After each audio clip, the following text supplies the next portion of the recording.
So myself Vivek. Today we are going to discuss about the diagnostic test for malaria. So topic is diagnostic tests for malaria. Coming to the introduction part, mainly 5 diagnostic tests are there. That's microscopy, antigen testing, antibody testing, and quantitative buffy coat examination and molecular test. That is PCR. Fine now.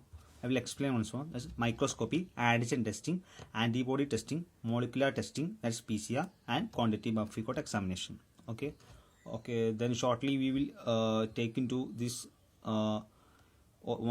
topic wise we will discuss. Coming to first, that's microscopy. In this mainly blood smear, that is thin and thick, is prepared and observed under the microscopy using James's chain.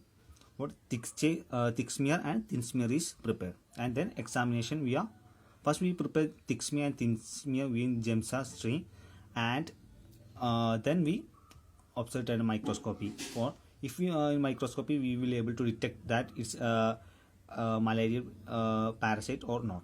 Okay, then coming to the second one, that's antigen testing. It's also called dipstick test. This detects the presence of malaria antigens in the sample of person's blood. Okay, is what actually procedure is. We want to fingerprint the patient or the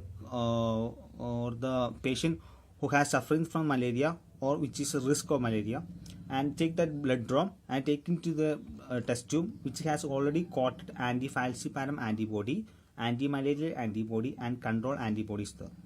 So already in that test tube which we are going to add the blood, they contain anti-falciparum antibody, anti-malaria antibody, and control antibody. And then we observe the change in color. So mainly 4 observations are there. If it is negative, then there will be no color change. If it is non-falciparum, then there will be color change at the anti-malarial antibody part and control antibody. Okay. If there is pure and mixed infection of falciparum, there will be color change at both the 3. That's anti-falciparum antibody, it reacts with the antigen and changes color. Anti-malarial antibody, it also changes color, and control antibody. If it is changing only the anti-malarial antibody, it's called invalid. So this is about the procedure. That's blood is taken and 3 coated with different antibody, falciparum, etc. So then we want to observe the color change. So according to which color change is observed, we will be able to find out what type of malaria infections. This is invalid, and this one is falciparum, and this is non-falciparum, and this one is pure or mixed infections falciparum, and first one is negative. Okay, and then coming to the 3, that is third one, that is molecular test or PCR. It amplifies the parasitic DNA using the DNA probe. Then fourth one, that's antibody test. It detects the antibodies in blood for malarial antigen. Okay. Then coming to the quantitative buffy coat examination, it's one of the most important examination in case of malaria. The detection of the malaria parasite in the blood of the patient. What is method? This method is based on the acridine orange staining of centrifugal blood sample. Okay. Coming to the procedure, so draw blood into the capillary tube.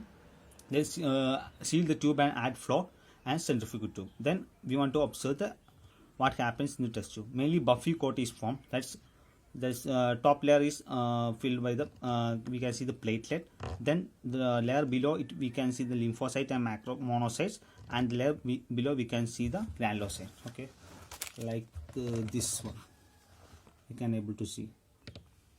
Top one platelet, second one monocytes or the lymphocytes, and the deep one is granulocyte. Okay, so this is about the short regarding the diagnostic test. I repeat, just summarize once more. First one is microscopy using thick and thin smear. Then it's antigen testing, also called dipstick test. Then it's a molecular testing, that's using PCR. Then the antibody testing. Then the quantitative buffy coat examination. Hope this will be helpful for you. Thank you.